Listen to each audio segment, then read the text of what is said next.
This year's Computex is a bit slim as far as PC-related announcements are concerned, but AMD did take the opportunity to tease Zen 4, AM5, and a few other things. Tease is the keyword here. Let's take a look at what was announced, particularly Zen 4, which I suspect will catch most people off guard. This video is sponsored by ucdkeys.com. UCD Keys offers Windows 10 and Windows 11 Pro keys at super affordable prices. Currently, they have Windows 11 Pro for $21 and Windows 10, which is what I personally use, for just $14. There's also Office keys of various kinds. I've used this service myself, as have lots of my patrons and viewers, and the service works great, and the keys work globally. We're partnering with UCD Keys for a special offer. By using the coupon code C30, you will get an additional 20% off of any purchase. Visit ucdkeys.com or click the links in the description.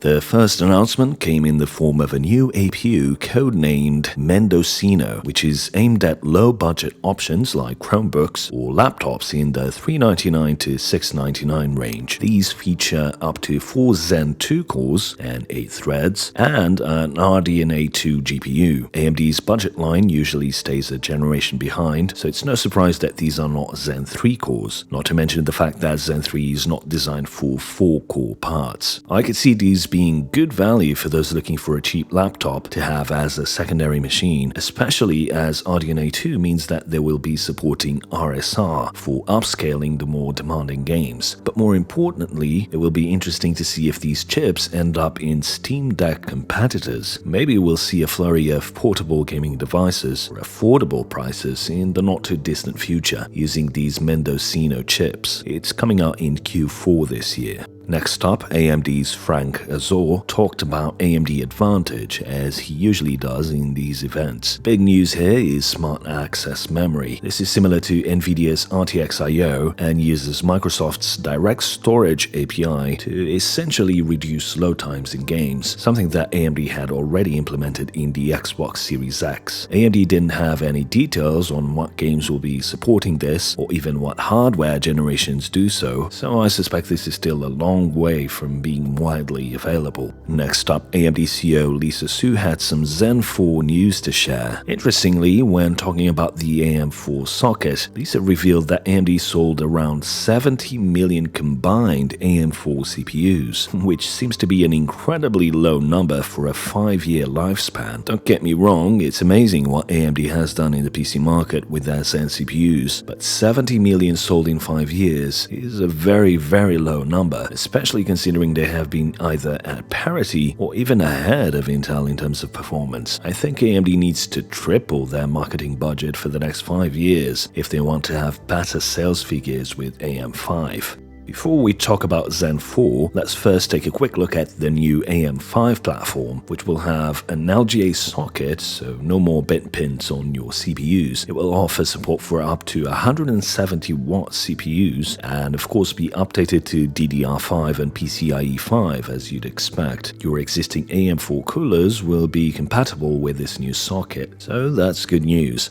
Another really cool feature is that AM5 motherboards now have up to 4 HDMI 2.1 and DisplayPort 2 ports. So that's 4 video ports to output from the integrated RDNA 2 graphics on the Zen 4 CPUs. So you can connect 4 displays to your system even without a discrete graphics card. The AM5 boards come in 3 flavors: B650, which addresses the mainstream segment, X670, which is the enthusiast option, and X670E, which is the extreme enthusiast option. One thing to be aware here is that X670 non-E does not require PCIe 5 support for the X16 slots, so you should look carefully when buying X670 if the board is only offering PCIe 4 support for accelerators, as that could mean your next-gen GPU could be gimped. I'm not saying you should buy X670E, I think those will be for extreme overclockers only. I'm saying you should should look carefully at board specifications before buying. It also sucks that B650 only supports PCIe 4 and no overclocking. AMD is certainly not interested in being the budget-friendly option anymore for those wanting the latest technologies. Looking at this slide, I'm seeing ASRock's Tai Chi is now a knee board. The X570 version of the board cost around $400. I suspect it will move up to $500 or $600 if it's exclusive to the X670E range. I'm a bit worried that the regular X670 boards will be subpar for something being called an enthusiast board,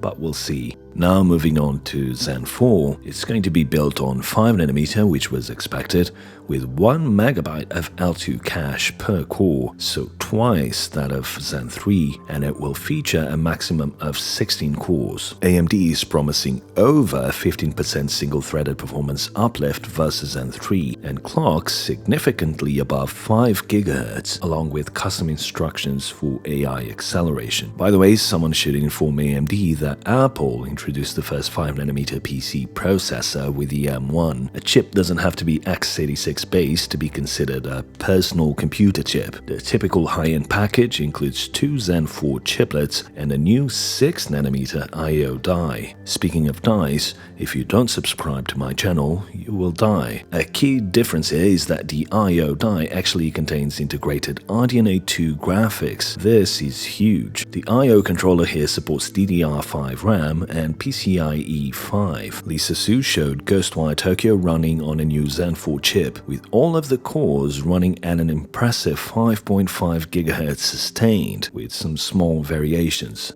She also showed a Blender demo where a 16-core Ryzen 7000 series was 31% faster at multi-core rendering than Intel's flagship 12900K. The chip I use on my editing rig, the 5950X, is already around 25% faster than the 12900K in Blender workloads, at least from my own testing. So it seems strange to me that the Ryzen 7950X was only 6% faster than the 5950X in Blender. This makes me think that the final numbers will be quite a bit higher. In fact, this presentation felt like a big tease anyway, so I'm not surprised if the numbers shown will be higher in actual reviews. I'm expecting the multi-threaded gains in particular to be quite a bit higher than the single-threaded gains, thanks to the increased L2 cache. So as far as Zen 4 is concerned, a 15% uplift is quite a bit lower than the 19% we got last time going from Zen 2 to Zen 3, but it should be noted that AMD is claiming a greater than 15% increase, not just 15%. All the way back in 2020, TSMC announced that its N5 node would offer a 15% speed improvement or 30% lower power consumption. I've stated many times over the years that the density in new process nodes dictates how much faster new chips on those nodes will be. Architectural improvements account for almost nothing when it comes to performance uplifts these days, regardless of what marketing departments might tell you. So 15% would actually be the expected performance uplift, going by TSMC's own numbers. The thing is, AMD said Zen 4 will be on an improved version of 5nm. If it's improved, it's not just 15%. Another thing to take note of is that the presentation footnotes show that this 15% uplift claim is versus the 5950X in Cinebench R23 single-threaded test. When Zen 3 was announced and AMD announced a 19% performance uplift, that was a geo-mean of 25 applications, including games. Cinebench R23 wasn't available back then, but we can see that R20 single-thread was only a 13% performance improvement, while something like PUBG offered a 39% performance uplift. It could be that Cinebench R23 falls right in the geo-mean this time, and the uplift is indeed 15% on average. But I think it's more likely that AMD is hiding the gaming performance here for a reason, and in fact these chips could be gaming beasts.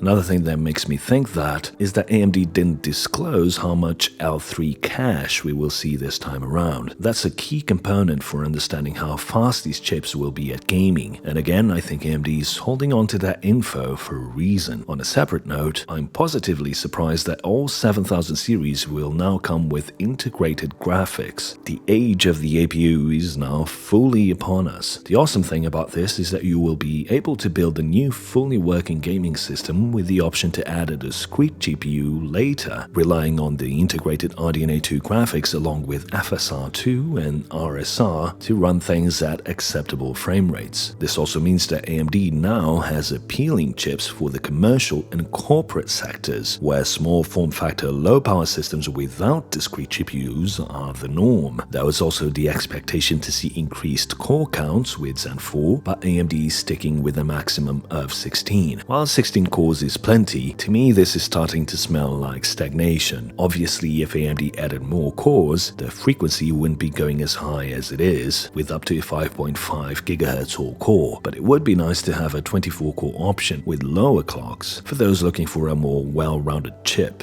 With greater clock speeds also comes a higher power budget, jumping from 105 watts in the Ryzen 5000 chips to 170 watts with Ryzen 7000. This is a page out of Intel's book, and honestly I think for an enthusiast platform, 170 watts is not the end of the world. I do think these chips will be running extremely hot. 5nm transistors running at 5.5 GHz won't be easy to keep cool. So with all that in mind, the big question here is, should you upgrade from Zen 3 to Zen 4? It's too early to say and you should wait for independent benchmarks. I'm personally really looking forward to testing these out, but honestly, judging by what was announced at Computex alone, I would say just skip this generation and wait for Zen 5 in 2024, which should be a significant redesign. Having said that, and I might be giving AMD too much credit here, I think they are hiding the gaming performance for now, and I think the jump there could be much higher than just 15%. If that's not the case and what we saw now is really all we're getting, then I think Zen 4 should be skipped. I'd argue that Intel already has a good PCIe 5 platform available, but if the chips are running at 5.5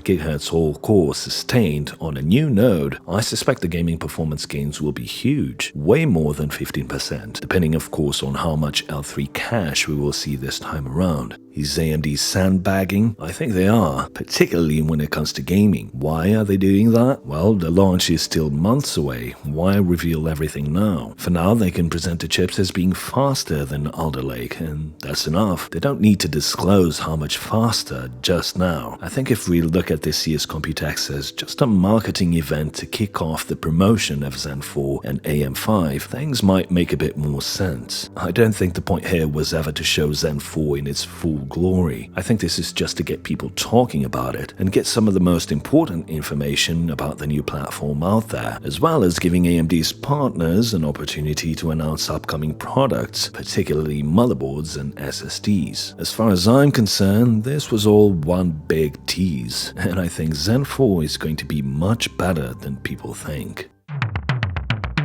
This video was made possible by my awesome patrons. Consider becoming a patron for just $1 per month and get exclusive access to the Cortex Discord server. If you can't contribute financially at this point, then please give this video a like and share it on social media, as that really helps. Thanks for watching, and until the next one.